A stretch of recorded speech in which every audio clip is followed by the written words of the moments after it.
Assalamualaikum warahmatullahi wabarakatuh. Ya Alhamdulillah wassalatu wassalamu ala Rasulillah wa ala alihi wa sahbihi wa mawala wa hawla wa la quwata illa billahi wa ba'du. Baik, kita lanjutkan kajian kita, masih membahas tafsir singkat dari surah Al-Baqarah dan kita masuk pada ayat ke-121. A'udzu billahi minasyaitonir rajim. Bismillahirrahmanirrahim. Alladzina atainahumul kitaba yatlunahu haqqa tilawatihi ulaika yu'minuna bihi wa man yakfur bihi fa ulaika humul khasirun. Ya bani Israil adhkuru ni'mati allati an'amtu 'alaikum wa anni faddaltukum 'alal 'alamin. Wattaqu yawman la tajzi nafsun an nafsin syai'a wa la yuqbalu minha 'adlun wa la tanfa'uha syafa'atu wa la hum yunsarun. Dan orang-orang yang telah kami beri kitab, mereka membacanya sebagaimana mestinya. Mereka itulah orang-orang yang beriman kepadanya, dan barang siapa yang ingkar kepadanya, mereka adalah orang-orang yang rugi. Wahai Bani Israel, ingatlah nikmatku yang telah aku berikan kepadamu, dan aku telah melebihkan kamu dari semua umat yang lain di alam semesta ini. Dan takutlah kamu pada hari ketika tidak ada seorang pun dapat menggantikan atau menebus orang lain sedikit pun. Tebusan itu tidak diterima, bantuan juga tidak berguna baginya, dan mereka tidak akan ditolong. Di sini setelah Allah Subhanahu wa taala sebelumnya menceritakan tentang bagaimana orang-orang Yahudi dan Nasrani tidak akan redha terhadap umat Islam sampai umat Islam mengikuti agama mereka, maka sebagai insaf keadilan Allah Subhanahu wa taala, Allah hendak menjelaskan bahwa tidak semua orang Yahudi dan Nasrani itu jelek, tidak semua orang Yahudi dan Nasrani itu buruk ataupun tersesat. Ada juga orang-orang yang baik, ada orang-orang yang taat dengan agama mereka. Siapa mereka? Di sini Allah katakan alladzina atainahumul kitab. Mereka orang-orang yang telah kami beri kitab, maksudnya Yahudi ataupun Nasrani. Walaupun ada sebagian ahli tafsir mengatakan maksudnya kitab kepada kita kaum muslimin, dan kitab di sini Al-Qur'an. Tapi kebanyakan ahli tafsir yang dimaksud kitab di sini artinya kalau tidak Taurat maka Injil, karena khitabnya kepada Yahudi dan juga orang-orang Nasrani. Haqqa tilawati, betul-betul mereka mengikutinya. Tilawah di sini bukan hanya sekedar membaca, tetapi maksudnya betul-betul mengikuti ajarannya. Jadi orang-orang yang telah kami beri kitab, mereka betul-betul mengikutinya, mengikuti ajaran Taurat dan juga Injil. Ulaika yu'minuna bihi, mereka lah orang-orang yang betul-betul beriman dengannya, dengan kitab-kitab yang diturunkan itu. Wa man yakfur bihi, barang siapa yang kufur dengannya, maksudnya dengan kitab-kitab itu, fa ulaika humul khasirun, maka mereka termasuk orang-orang yang rugi. Tentu konteks ayat ini adalah bicara terhadap orang-orang ahli kitab yang saleh. Tetapi bukan berarti kemudian setelah datangnya Islam bahwa mereka masih dibolehkan untuk mengikuti agama mereka. Tidak, ini bicara di zamannya. Jadi zaman itu orang-orang Yahudi ada yang baik, begitu juga pengikut Isa orang-orang Nasrani juga banyak yang baik. yang mengikuti agama mereka. Tapi setelah datangnya Islam, orang-orang soleh dari mereka itu mengikuti ajaran Nabi. Seperti orang-orang Yahudi di zaman Nabi SAW, ada tokoh Yahudi yang namanya Abdullah ibnu Salam. Abdullah ibn Salam, tokoh dan ulama Yahudi, ikut Islam karena mereka betul-betul mengikuti arahan-arahan Taurat mereka. Ketika Abdullah ibn Salam mencocokkan ajaran-ajaran Taurat dengan ajaran Nabi, dan sifat-sifat Nabi yang akan diutus di dalam Taurat dicocokkan dengan badan Nabi, maka ada kecocokan dan kemiripan. Sejak itulah Abdullah ibn Salam mengikrarkan diri masuk Islam. Walaupun tokohnya masuk Islam, orang-orang pengikutnya tidak masuk Islam, justru menentang Nabi SAW. Seperti Huyai bin Akhtal dan yang lainnya, tahu itu Nabi tapi tidak mau ikut. Itulah kedegilan orang-orang Yahudi, tahu kebenaran tetapi menyembunyikan kebenaran. Begitu juga orang Nasrani, kurang lebih. Tapi orang Nasrani tentu tidak sama dengan orang Yahudi, karena di zaman Rasul orang-orang Nasrani banyak masuk Islam. Salah satunya adalah kabilah Nejron dari Yaman, semua masuk Islam. Setelah mereka berdebat dengan Rasul, kemudian mereka kalah debat, kemudian semua masuk Islam, orang-orang Nasrani Nejron.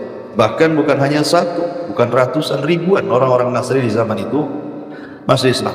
Tapi justru orang Yahudi terbalik, hanya beberapa orang yang bisa dihitung dengan jari sampai Rasul wafat, tidak banyak orang masuk Islam, hanya beberapa orang saja, menunjukkan bahwa orang Yahudi lebih keras dibandingkan orang-orang Nasrani agak lembut. Dan di sini Allah Subhanahu wa taala hendak insaf. Hendak insaf itu artinya bukan hanya bicara keburukan orang-orang ahli kitab saja, tetapi juga Allah hendak membicarakan kebaikan mereka juga. Dan manhaj insaf ini juga diajarkan oleh Nabi SAW dalam agama Islam, bahwa kita ini harus insaf. Jangan melihat orang itu dari sisi buruknya saja, tapi juga timbang kebaikan. Umpamanya ibu ada masalah dengan tetangga, timbang tetangga itu lebih baik berbuat jahatnya atau berbuat baiknya. Kalau lebih baik berbuat baiknya, kemudian sewaktu-waktu dia berbuat jahat, maka jangan kemudian disikapi kejahatannya, tapi maafkan kejahatannya, karena kebaikannya lebih banyak. Maka dalam kehidupan rumah tangga juga sedemikian. Kata Nabi SAW, la yafruku mu'minun mu'minatan. Tidak boleh seorang suami atau istri mencela pasangannya. In kariha khuluqan radiya khuluqan akhar. Kalau memang dia tidak suka dengan satu akhlak pasangannya, lihat akhlak yang lainnya. Oh, suami ibu ini jengkelin ibu, lihat sisi kebaikannya gitu. Kemudian timbang, kalau memang sisi kebaikannya masih lebih baik dibandingkan sisi keburukannya, maka berikan uzur. Maka ini berlaku bukan hanya dalam rumah tangga, semua bermuamalah dengan manusia juga gitu. Terkadang kita ini mudah melupakan kebaikan orang ketika ada keburukan kepada dia, kan banyak. Makanya Rasul mengajarkan jangan pernah melupakan jasa manusia, timbang jasanya dengan keburukannya. Ini diantara kaidah daripada ayat surah Al-Baqarah 212 ini. Kemudian setelah itu Allah Subhanahu wa taala mengingatkan kembali tentang nikmat-nikmat yang Allah anugerahkan kepada Bani Israel. Ya Bani Israil adkuru ni'mati allati an'amtu alaikum wa anni faddaltukum 'alal alamin. Wahai Bani Israel, sekali lagi Bani Israel bukan agama. Kalau Yahudi itu agama. Ya, bedanya Bani Israel dengan Yahudi, kalau Yahudi itu agama, tapi kalau Bani Israel bukan agama. Bani Israel ini adalah semua keturunan Nabi Yakub, itu disebut Bani Israel. Jadi kalau disebut Bani Israel berarti hendak menyebut nasab, ya, keturunan. Tapi kalau diistilahkan Yahudi berarti bicara agama, agama Yahudi. Dan kalau disebut ahli kita berarti hendak berbicara tentang dua agama, Yahudi dan Nasrani. Karena di dalam Al-Quran itu istilah ini terulang-ulang. Istilah Yahudi, istilah Bani Israel, istilah ahli kitab, tentu ada bedanya. Kalau istilah Yahudi kebanyakan di Quran itu biasanya dalam rangka celaan. Allah kalau menyebut kalimat Yahudi itu dalam rangka mencela. Tetapi kalau disebut Bani Israel, maka Allah hendak mengingatkan nikmat. Jadi nikmat yang telah dianugerahkan kepada bapak moyang Yahudi itu diingatkan. Jadi kalau panggilan Bani Israel, biasanya Allah hendak mengingatkan nikmat. Tapi kalau Allah subhanahu wa ta'ala menyebut dua kata ahli kitab, berarti bicara tentang Yahudi dan Nasrani. Bukan hanya bicara Yahudi saja, di dalamnya juga ada Nasrani. Nah, di sini Allah subhanahu wa ta'ala mengkhitab ya Bani Israel, wahai keturunan Israel, keturunan Yakub maksudnya, yang 12 anaknya itu. Udhkuru ni'mati allati an'amtu alaikum, ingat nikmatku yang telah aku berikan kepadamu. Dulu nenek kalian itu banyak nikmat yang Allah anugerahkan, jangan sampai seperti mereka kufur nikmat, gitu maksudnya. Wa inni faddaltukum 'alal alamin, dan Allah telah melebihkan kalian dari semua umat yang lain di alam semesta ini. Tentu ini bicara pada zamannya, ya. Sebab setelah diutusnya Nabi SAW, tidak ada umat terbaik melebihi umat Islam. Makanya Allah secara mutlak mengatakan kuntum khaira ummah, kalian sebaik-baik umat. Ketika Allah mengatakan kalian sebaik-baik umat, kuntum khaira ummatin ukhrijat linnas, maknanya tidak ada umat terbaik melebihi umat Islam. Lalu ayat ini maksudnya apa? Wa inni faddaltukum 'alal alamin, dan kami lebihkan kalian wahai Bani Israel di alam semesta ini. Maksudnya di zamannya, di zaman ketika Nabi Musa hidup, maka mereka tidak ada umat terbaik kecuali mereka. Kemudian datang Isa bin Maryam, muncul orang-orang Nasrani, maka di zaman itu tidak ada yang lebih baik kecuali orang Nasrani. Kemudian datang Nabi SAW bawa Islam, maka di zaman sekarang tidak ada yang lebih baik kecuali umat Islam. Jadi kalimat wa inni faddaltukum ini dibawa ke masa mereka masih hidup. Bahwa di zaman Isa tidak ada agama yang lebih baik melainkan Yahudi. Di zaman Nabi Musa, di zaman Nabi Isa tidak ada agama yang lebih baik dibandingkan Nasrani. Tapi setelah Nabi SAW, tidak ada agama yang terbaik melebihi agama Islam. Jadi konteks kepada di zaman dulu. Kemudian Allah subhanahu wa ta'ala mengingatkan wattaqu yauman la tajzi nafsun an nafsin syai'an, dan takutlah kamu pada hari ketika tidak ada seorang pun menggantikan membela orang lain sedikit pun. Ayat ini adalah ayat yang terakhir turun. Ayat ini adalah ayat yang terakhir turun kepada Nabi SAW. Adapun surat yang terakhir turun kepada Nabi SAW adalah idza jaa nasrullahi wal fath. Itu surat yang terakhir turun, surah Al-Kafir, surah An-Nasr.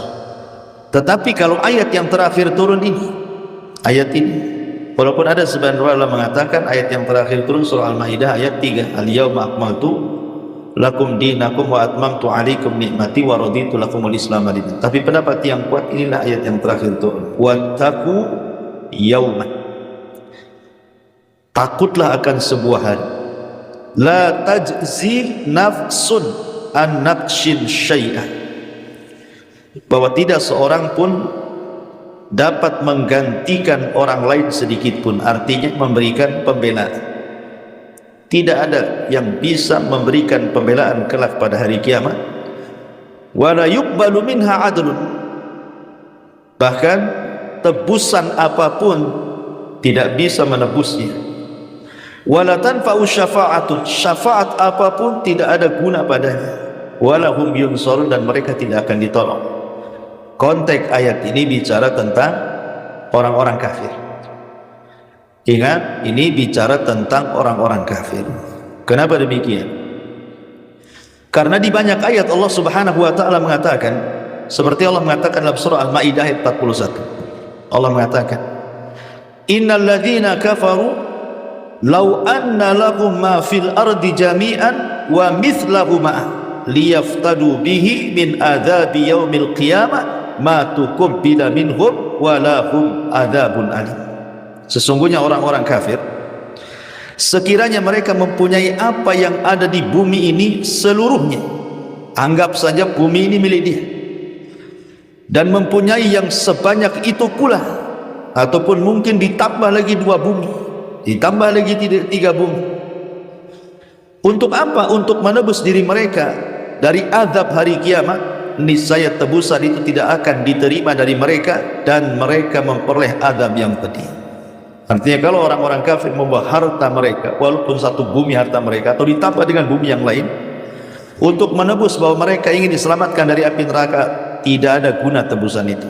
Makanya ketika Abu Lahab mengumpulkan kawan-kawannya setelah dia mendengar ayat turun, sayasla naran dzata lahab, kan turun surah Al-Lahab kepada Abu Lahab, sakit hati Abu Lahab. Akhirnya kemudian dia kumpulkan orang-orangnya dan mengatakan, kalau yang dikatakan si Muhammad itu benar, sayasla naran dzata lahab, bahwa aku akan masuk ke neraka yang menyala-nyala, katanya. Tenang, aku ini orang kaya, aku banyak harta, anak-anakku sukses, aku bisa menebus neraka dengan harta dan anak-anakku. Maka turun ayat ma'aghna anhu maluhu wa ma kasab. Turun ayat ini. Tidak ada guna hartanya, tidak ada guna anak-anaknya di hadapan Allah, karena tidak akan bisa menebusnya. Sekaya apapun, sesombong apapun di dunia, dia bisa menebus di akhirat, nggak akan ada guna, karena orang dibangkitkan itu oleh Allah tidak membawa harta di badan. Lalu apa yang jadi tebusan? Yuhsaruna yaumal qiyamah khufatan uratan ghurlan. Manusia akan dibangkitkan telanjang, nggak pakai sandal, nggak kembali di khitan, dan bawa harta di badan. Apa yang ditebus? Ya. Dan kalaupun mereka punya tebusan, tidak ada guna tebusan itu. Makanya dalam ayat yang Allah mengatakan, innal ladzina kafaru wa matu wa hum kuffar falan yuqbala min ahadihim mil'ul ardi dhahaba walau iftada bih ulaika lahum adzabun alim wa ma lahum min nasirin. Sesungguhnya orang-orang kafir dan mati sedang mereka tetap dalam kekafirannya, maka tidaklah akan diterima dari seorang di antara mereka emas sepenuh bumi sekalipun, walaupun dia menebus diri dengan emas yang sebanyak itu di hadapan Allah. Tetap bagi mereka siksa yang pedih, dan sekali-kali mereka tidak dapat memperoleh pertolongan. Dari sini kita tahu bahwa orang-orang kafir itu walaupun sekaya apapun di dunia tetap tidak akan selamat. Makanya Imam Al-Baghawi rahimahullah ta'ala mengatakan, di 2 ayat ini menjelaskan bahwa seandainya orang kafir memiliki dunia dan seisinya, atau mungkin semisalnya, kemudian dia gunakan untuk menebus dirinya agar terbebas dari azab Allah, maka tebusan itu tidak akan diterima. Artinya di sini betapa besarnya nikmat iman dan betapa bahayanya kekufuran. Ya, orang kufur itu walaupun kaya di dunia nggak akan bermanfaat kekayaan. Dan ayat ini juga mengingatkan kita bahwa harta dunia seluruhnya tidak akan ada manfaat di akhirat sedikit pun, kecuali yang dibelanjakan di jalan Allah Subhanahu wa taala. Makanya Allah Subhanahu wa taala dengan tegas di sini, wattaqu yawman la tajzi nafsun an nafsin syai'a wa la yuqbala minha adlu. Tebusan sebesar apapun tidak akan diterima. Kemudian yang kedua, wala tanfa'u syafa'atun. Tidak ada guna syafaat. Tidak ada guna syafaat. Allah Subhanahu wa taala berfirman dalam surah Al-An'am 51, wa anzir bihi alladhina yakhafuna an yuhsyaru ila rabbihim laisa lahum min dunihi waliyyun wala syafi'un la'allahum yattaqun. Berilah peringatan dengan apa yang telah diwahyukan itu kepada orang-orang yang takut akan dikumpulkan pada Rabb mereka pada hari kiamat, sedang mereka tidaklah mempunyai seorang pelindung dan pemberi syafaat selain daripada Allah, agar mereka bertakwa. Maka dari sini kita tahu bahwa yang bisa menyelamatkan seseorang yang akan mendapatkan syafaat pada hari kiamat itu adalah karena keimanan. Karena keimanan dan ketakwaan, bukan karena kekufuran. Kufur, orang kafir tidak akan dapat syafaat. Makanya dengan tegas dalam surah As-Saba 22 itu, untuk menunjukkan orang kafir tidak dapat syafaat itu, qul id'ul ladzina za'amtum min dunillahi la yamlikuna mithqala dzarratin fis samawati wala fil ardi wa ma lahum fihinna min syirkin wa ma lahum minhum min dhahir wa la tanfa'u asy-syafa'atu indahu illa liman adzina. Katakan ya Muhammad pada mereka orang-orang musyrik itu, serulah mereka yang kau anggap sebagai Tuhan selain Allah itu. Mereka tidak memiliki kekuasaan seberat zarah pun di langit maupun di bumi, dan mereka tidak mempunyai satu andil apapun dalam penciptaan langit dan bumi, dan sama sekali tidak ada di antara mereka menjadi pembantu baginya, dan tidaklah berguna syafaat di sisi Allah kecuali orang-orang yang telah diizinkan memperoleh syafaat, dan mereka orang-orang yang beriman, orang-orang yang bertauhid, ataupun orang-orang kafir. Wala tanfa'u syafa'atu syafi'in, tidak akan ada guna syafaat orang-orang yang memberikan syafaat kepada mereka. Adapun syafaat sendiri ulama membagi menjadi dua syafaat, ya. Syafaat yang pertama disebut syafa'atun khassatun, syafaat yang khusus. Dan yang kedua syafa'atun ammatun, syafaat yang umum. Adapun syafaat yang khusus maknanya khusus bagi Nabi saja. Orang-orang di luar daripada Nabi sallallahu alaihi wasallam tidak akan memberikan syafaat ini. Ini khusus bagi Nabi saja. Lah di antara syafaat yang khusus bagi Nabi, pertama syafaatul udma. Ma'ruf syafaat yang paling besar ketika manusia datang kepada Adam, Nuh, Ibrahim, Musa dan Isa, mereka tidak sanggup berikan syafaat. Kalau ulul azmi saja tidak berikan syafaat, bagaimana yang lainnya? Ini kan ulul azmi semua. Mulai Nuh ulul azmi, Ibrahim ulul azmi, Musa ulul azmi, Isa ulul azmi. Artinya ulul azmi itu kan kedudukannya paling tinggi dari derajat kedudukan para nabi dan rasul. Lah kalau mereka saja angkat tangan, macam mana nabi-nabi yang lainnya yang bukan ulul azmi?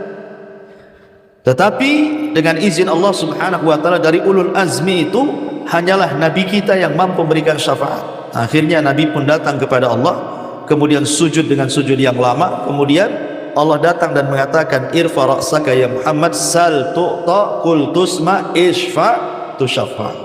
Angkat kepala wahai Muhammad, minta kau diberi, ngomong kau didengar, mintalah syafaat, aku akan beri kau syafaat.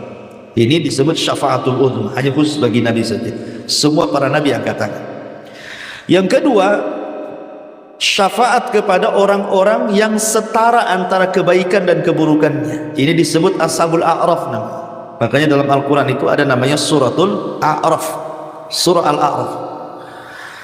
Ashabul a'raf itu adalah orang-orang yang terakhir dihisab. Jadi mereka orang-orang yang terakhir dihisab. Padahal kebaikan mereka ada, tapi keburukan mereka seimbang. Mereka diletakkan di antara sorga dan neraka. Jadi kalau ada angin sorga, mereka mengatakan, ya Allah masukkan aku ke dalam sorga. Kalau ada angin neraka, mereka mengatakan, ya Allah jauhkan aku dari azab neraka. Dan mereka menunggu tersiksa seperti itu sampai semua manusia dihisab, baru terakhir itu mereka dihisab. Dan mereka akan mendapatkan syafaat dari Nabi SAW. Ujung-ujungnya juga mereka masuk ke dalam surga, tapi kan menunggu manusia dihisab dulu. Ya, ini syafaat bagi Nabi SAW yang khusus, orang-orang yang seimbang kebaikan dan keburukannya, maka Rasul meminta kepada Allah agar mereka dimasukkan ke dalam surga. Ini khusus bagi Nabi saja. Kemudian yang ketiga, syafaat dalam rangka mengangkat derajat di surga. Jadi orang-orang yang sudah masuk surga, orang-orang yang sudah masuk dalam surga, Allah angkat derajat mereka, padahal amalan mereka tidak sampai ke derajat itu. Amalan mereka tidak akan sampai ke derajat itu. Tapi karena Nabi SAW meminta kepada Allah agar orang-orang yang masuk ke dalam surga diangkat derajat mereka, ada orang-orang yang mendapatkan pengangkatan derajat di sisi Allah karena syafaat Nabi SAW. Ini juga syafaat khusus bagi Nabi SAW, mengangkat derajat penduduk surga. Ya. Kemudian yang keempat, syafaat khusus bagi Rasulullah, syafaat untuk pamannya Abu Thalib. Satu-satunya orang kafir yang mendapatkan syafaat Nabi adalah Abi Thalib. Tetapi yang dimaksud syafaat di sini, walaupun ada sebagian ulama mengingkari istilah syafaat ini kepada Abi Thalib. Kenapa? Karena istilah syafaat itu bagi orang-orang yang masuk neraka kemudian bisa keluar dari neraka. Itu disebut syafaat. Tapi kan Abu Thalib tidak bisa keluar dari neraka, walaupun dia diringankan azabnya, tapi tidak bisa keluar. Ya, sehingga ada yang mengingkari istilah syafaat di sini. Tapi ada juga yang menetapkan ini namanya syafaat khusus, hanya mengeringankan azab saja. Ketika Abbas ibn Abil Muthalib itu berbincang-bincang dengan Nabi, menceritakan tentang jasa-jasanya Abu Thalib.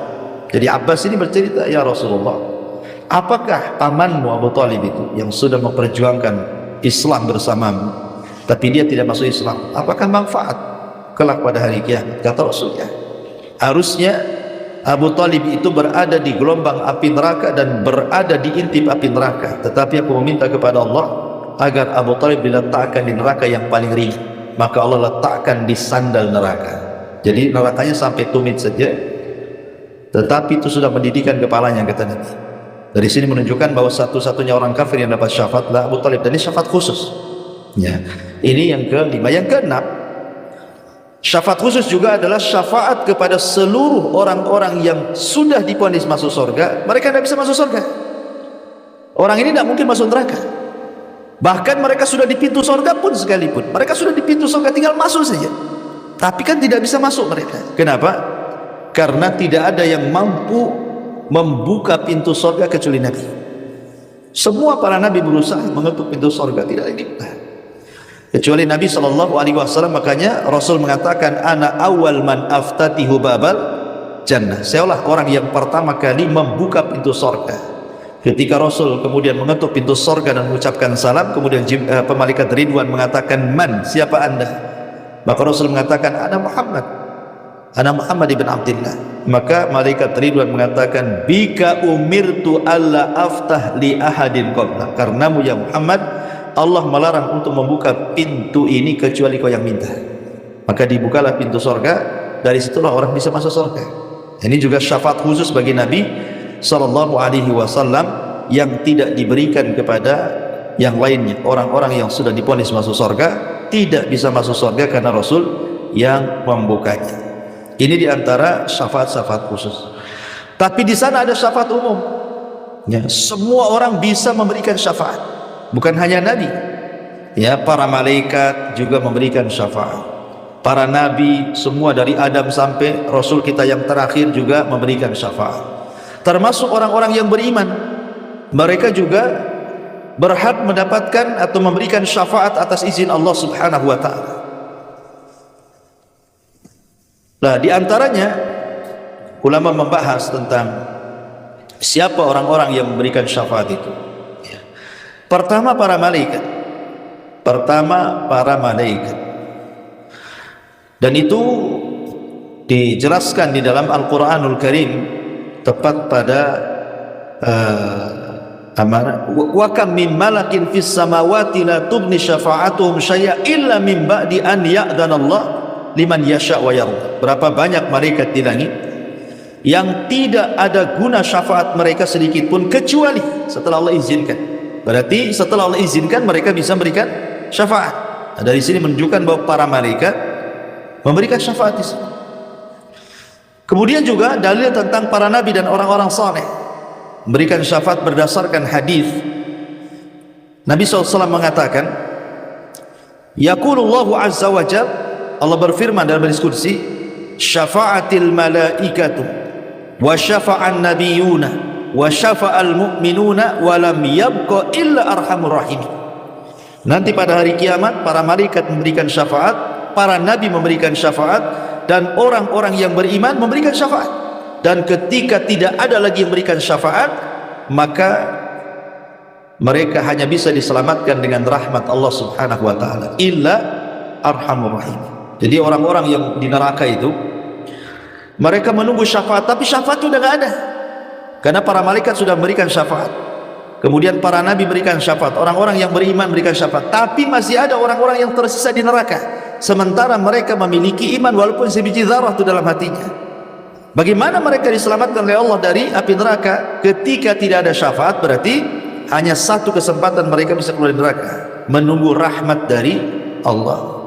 Jadi yang bisa menolong manusia pada hari kiamat cuma dua. Pertama syafaat, yang kedua rahmat. Ya, ketika sudah tidak ada lagi berikan syafaat, tinggal kasih sayang Allah saja. Itulah yang akan bisa menyelamatkan orang-orang yang memiliki iman walaupun sebiji zarah. Karena di sini Rasul mengatakan syafa'atil malaikatu wa syafa'an nabiyuna wa syafa'al mu'minun wa lam yabqa illa arhamur rahim. Ketika sudah tidak ada syafaat, berarti hanya kesempatan arhamur rahim, kasih sayang Allah subhanahu wa ta'ala kepada orang-orang yang beriman. Kemudian juga para syuhada. Jadi berdasarkan hadis Nabi SAW, asy-syahidu yashfa'u fi sab'ina min ahli baitihi. Orang-orang yang mati syahid, mereka akan memberikan syafaat kepada 70 orang dari keluarganya. Jadi 70 orang dari keluarganya akan diselamatkan oleh Allah lewat para syuhada. Ya, termasuk amalan-amalan yang mampu memberikan syafaat banyak, seperti baca Quran. Quran itu akan memberikan syafaat. Kemudian juga puasa. Puasa juga salah satunya adalah yang bisa memberikan syafaat. Taib, ini adapun orang-orang yang terhalang dari syafaat. Orang-orang yang syafaat orang itu tidak ada gunanya. Sebagaimana di sini, wala tanfa'u asy-syafa'ah. Tidak ada guna syafaatnya. Siapa mereka ini? Orang-orang yang tidak ada guna syafaatnya itu. Percuma syafaatnya karena tidak bisa menolong mereka. Ulama mengatakan yang pertama, orang-orang yang tidak ada guna syafaatnya adalah orang-orang musyrik. Orang-orang musyrik, Allah katakan fama tanfa'uhum syafa'atus syafi'in. Tidak ada guna syafaat orang pemberi syafaat kepada orang-orang musyrik. Ayat ini turun kepada orang-orang musyrik Arab, dan semua orang-orang musyrik mereka masuk kepada ayat ini. Fala tanfa'uhum syafa'atus syafi'in. Tidak akan manfaat bagi mereka syafaat orang yang memberikan syafaat. Yang kedua, al-mukadzibina bisyafa'ah. Orang yang mendustakan syafaat sendiri. Kalau di dunia dia dustakan, tidak ada syafaat, justru dia tidak akan dapat syafaat. Jadi para pendusta-pendusta syafaat, mereka tidak akan dapat syafaat pada hari kiamat, karena berdasarkan nas hadis dari Anas bin Malik radhiyallahu anhu, Rasul mengatakan man kadzdzaba bisyafa'ati falaysa lahu fiha nasibun. Orang yang mendustakan syafaat, justru dia tidak akan dapat syafaat. Ya. Ini yang kedua. Yang ketiga, al-imamu zalim. Pemimpin-pemimpin yang zalim. Pemimpin-pemimpin pendusta.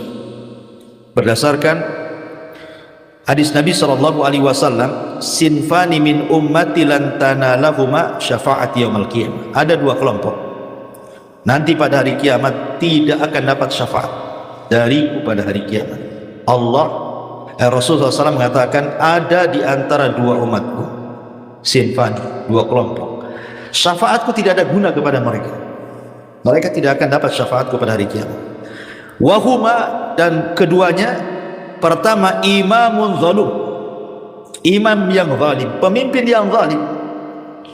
Pemimpin yang zalim. Makanya pemimpin yang zalim itu dijelaskan di dalam hadis yang lain, Allah tidak akan melihat mereka, Allah tidak akan mengajak bicara dengan mereka, bahkan Allah tidak akan membersihkan mereka, bahkan mereka akan dapat azab yang pedih. Kemudian Rasul mengatakan malikun kadzdzab, pemimpin yang dusta, pemimpin zalim, pendusta kepada rakyat.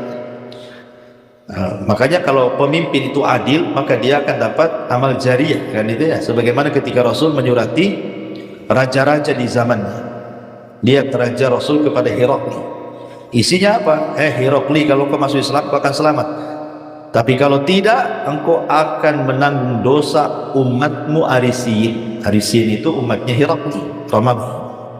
Artinya kalau engkau masuk Islam engkau akan menanggung pahala umatmu, tapi kalau engkau tidak masuk Islam engkau akan menanggung dosa umatmu, gitu. Jadi pemimpin ini kalau dia buat dosa yang menyangkut rakyatnya, maka dia akan menanggung dosa satu negara, gitu maksudnya.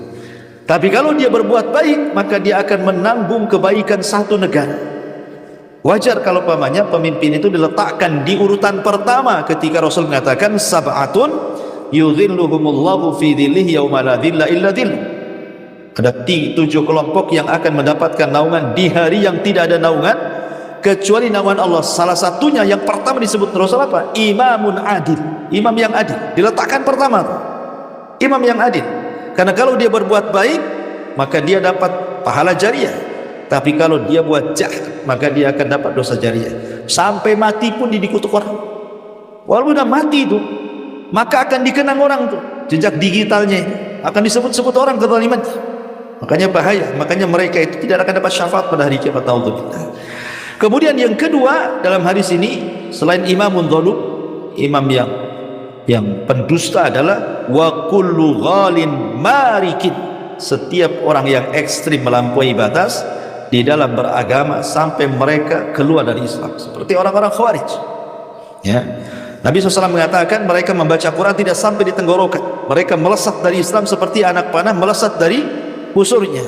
Orang-orang yang mereka memahami Islam terlalu ekstrim, ya, memahami Islam itu keluar dari batas-batas syariat, atau dengan kata lain ahli bid'ah, ya, orang-orang yang mereka melampaui batas dari syariat, itu disebut wa kullu ghalin marikin, orang yang hulu melampaui batas sampai mengeluarkan batasan-batasan Islam.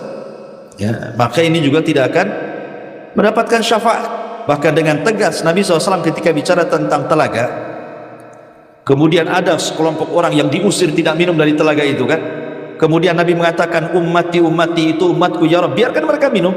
Tapi Allah mengatakan ya Muhammad, biarkan mereka terusir, fa innaka la tadri ma ahdatsu ba'daka innahum ghayyaru wa baddalu. Kadang kau tidak tahu apa yang terjadi dengan mereka sepeninggal, mau mereka merubah-rubah syariat, mau mereka keluar dari sunnah, biarkan mereka keluar. Sehingga dari sini kata para ulama, ahli bid'ah tidak akan minum dari telaga Nabi. Ya, mereka yang suka membuat hal-hal yang baru dalam Islam, maka mereka akan dijauhkan dari telaga Nabi. Na'udzubillah. Ini sudah berapa itu? Sudah 4 kan itu. Orang musyrik, kemudian orang yang mendustakan syafaat tidak akan dapat syafaat. Kemudian yang ketiga, imam yang zalim, pemimpin yang zalim. Kemudian yang keempat, ahli bid'ah. Dan yang kelima, para pelaknat, orang yang lisannya itu suka melaknat orang, mencaci maki orang. Ya, kalau mencaci itu yang keluar itu laknat semuanya, itu binatang aja yang keluar itu, ya, setan, iblis, semualah keluar itu dari mulutnya. Maka Nabi mengatakan dalam hadis Abi Darda radhiyallahu an, riwayat Muslim, la yakununa la'anuna syufa'a wala syuhada yaumal qiyamah. Para pelaknat, para pencaci pemaki itu, bagi mereka tidak ada yang akan berikan syafaat, bahkan tidak ada yang mau jadi saksi bagi mereka pada hari kiamat. Ya, jadi ngeri orang-orang yang pelaknat. Inilah 5 kelompok yang tidak dapat syafaat pada hari kiamat. Naudzubillah. Wala tanfa'u syafa'ah, tidak akan manfaat syafaatnya. Tapi walaupun demikian, tentu syafaat pada hari kiamat itu kan ada syaratnya. Tidak semua orang boleh memberikan syafaat, tidak semua juga orang dapat syafaat, kecuali mengikuti syarat-syarat yang berlaku. Dan syarat syafaat dan pemberi syafaat atau yang orang yang akan menerima syafaat itu kan ada 3. Pertama, ridallah anil masyfu', Allah redha kepada orang yang akan mendapatkan syafaat. Kalau Allah tidak redha, maka dia tidak akan bisa mendapatkan syafaat. Syaratnya orang yang akan mendapatkan syafaat itu memang orang ini diridhoi oleh Allah Subhanahu wa taala.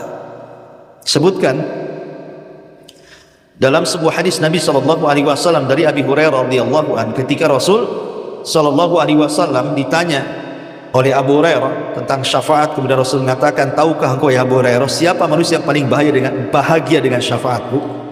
Maka Abu Hurairah mengatakan, Allah dan Rasul yang tahu. Maka Rasul mengatakan, as'adun nas bi syafaati yaumal qiyamah man qala la ilaha illallah. Manusia yang paling bahagia pada hari kiamat dengan syafaatku adalah orang yang ketika mati dia mengucapkan kalimat la ilaha illallah. Berarti orang yang tidak mengucapkan kalimat ini tidak akan bahagia. Berarti Allah tidak redha kepada dia. Dan Allah mengatakan wala yashfauna illa limanir tadha dalam surat Al-Anbiya 28 itu. Dan Allah tidak memberikan syafaat kecuali orang yang dia ridhoi saja. Dan tidaklah Allah ridha kecuali kepada ahli tauhid. Orang-orang musyrik tidak akan diridhai Allah, mereka tidak akan dapat syafaat. Yang kedua, idznullah lisyafi', Allah memberikan izin kepada orang yang akan memberikan syafaat. Seperti Nabi SAW, ketika semua para nabi tidak sanggup berikan syafaat, Rasul minta izin dulu. Dia naik ke langit, kemudian sujud di bawah arsy, lama sujudnya, sampai Allah datang kemudian mengatakan, angkat kepala Muhammad, bicara kau didengar, minta kau diberi, mintalah syafaat aku akan beri kau syafaat. Artinya di sini ada izin kan, Allah kasih izin dulu. Kalau tidak kasih izin, siapapun tidak akan berikan syafaat, malaikat sekalipun. Ya. Kemudian yang ketiga, bukan hanya izin kepada orang yang akan berikan syafaat, tetapi redha Allah kepada orang yang berikan syafaat juga. Jadi redha ini baik kepada orang yang akan berikan syafaat atau kepada orang yang akan diberikan syafaat. Dua-duanya harus dapat redha, dapat keinginan Allah Subhanahu wa taala, keridhaan Allah Azza wa Jalla. Ini tiga perkara yang harus dipahami tentang syarat syafaat. Ya, pertama ridha dari Allah kepada orang yang akan diberikan syafaat, yang kedua izin Allah kepada orang yang akan berikan syafaat, dan yang ketiga ridha juga bagi orang yang akan berikan syafaat, illa min ba'di an ya'dzanallahu liman yasha wa yarda. Allah mengatakan kecuali orang yang dapat izin dari Allah bagi yang dikehendaki dan yang Allah redhai.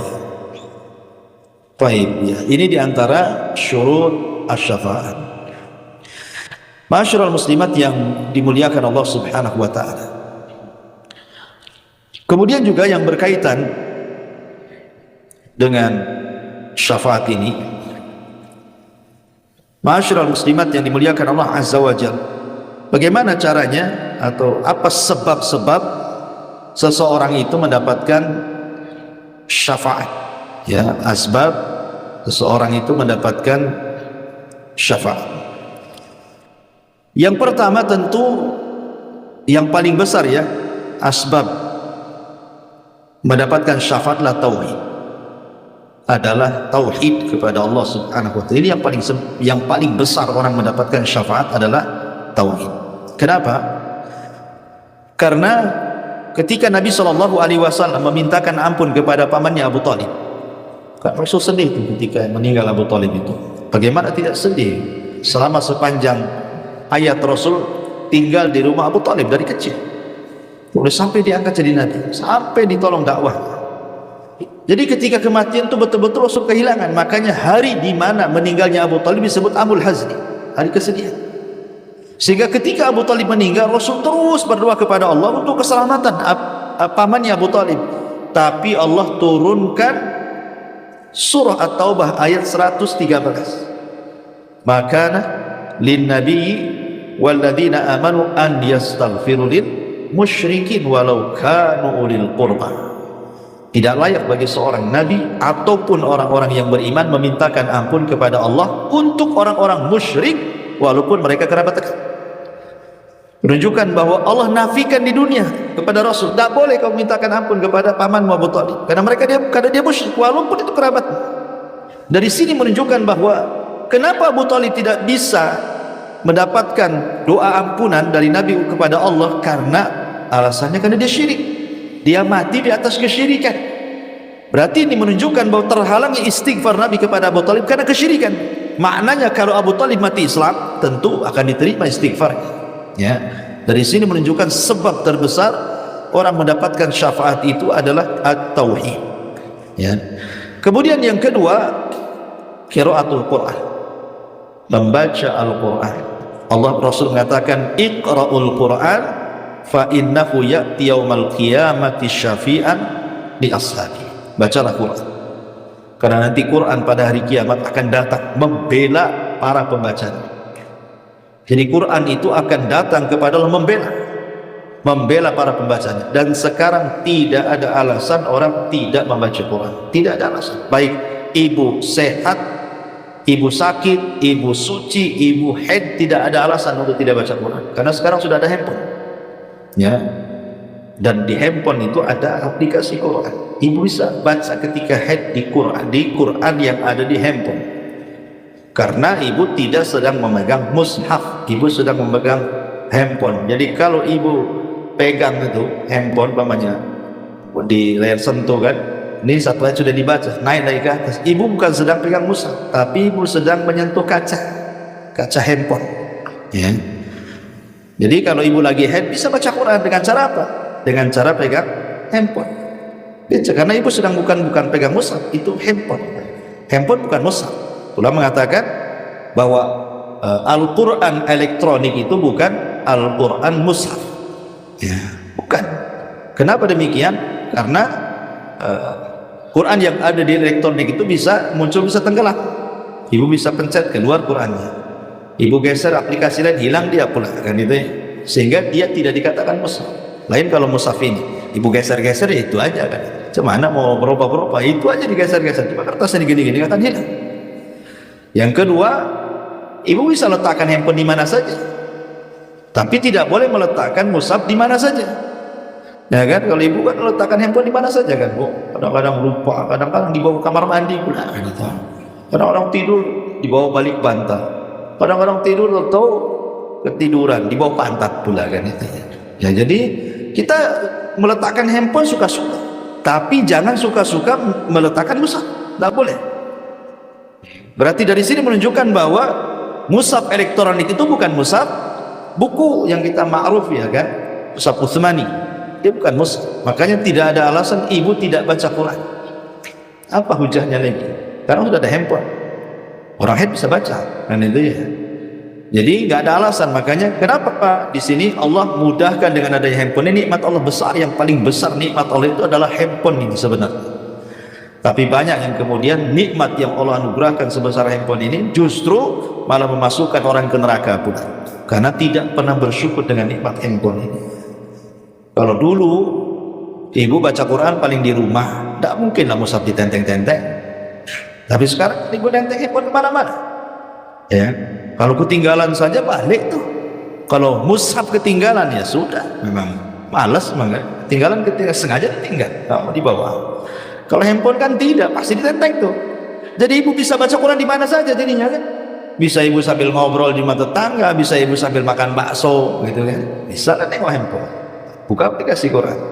Nah, tetapi walaupun demikian, kalau sudah sedang terbuka aplikasi Quran ya tetap tidak boleh masuk ke tempat-tempat yang tidak boleh mushaf di situ, seperti kamar mandi ya tidak boleh. Kalau masuk kamar mandi bawa handphone, lagi nelpon nih kan, ya harus dihapus dulu aplikasi Qurannya, baru boleh masuk gitu ya. Tapi kalau masih ada aplikasi Quran walaupun satu ayat, haram, tidak boleh masuk kamar mandi ya. Itu harus dijaga juga adab-adab seperti itu. Dan jangan pakai ringtone ayat-ayat Quran kalau bisa, itu takut jatuh pada istihza ya. Takutnya di kamar mandi itu ada telepon kan, tahu suara surat Al-Ikhlas ya kan, masalah. Jadi yang kedua qiraatul Quran. Yang ketiga yang menjadikan penyebab syafaat adalah asyam, puasa. Sekarang bulan puasa sunnah ya, karena Sya'ban itu alasan kenapa Nabi SAW banyak puasa, salah satunya adalah karena menemani istrinya qadha Ramadan. Kenapa Rasul banyak puasa di bulan Sya'ban? Salah satu alasan ulama itu karena menemani istri. Dan istri-istri Rasul itu banyak yang mengqadha puasa Ramadan tahun kemarin itu di bulan Sya'ban. Jadi karena istrinya puasa, Rasul puasa. Itu salah satu alasan. Walaupun alasan yang tepat adalah karena bulan Sya'ban itu bulan diangkatnya amal, makanya Rasul banyak puasa. Tapi salah satu alasan ulama kenapa Rasul memperbanyak puasa, sampai Aisyah mengatakan Rasul itu tidak pernah puasa hampir 1 bulan puasa sunnah kecuali Sya'ban. Bahkan Ummu Salamah mengatakan, aku tidak pernah melihat Rasul puasa 2 bulan berturut-turut kecuali Sya'ban dan Ramadan. Maksudnya Sya'ban puasa sunnah, Ramadan puasa wajib gitu. Bahkan Usama ibn Zaid menanyakan, aku tidak pernah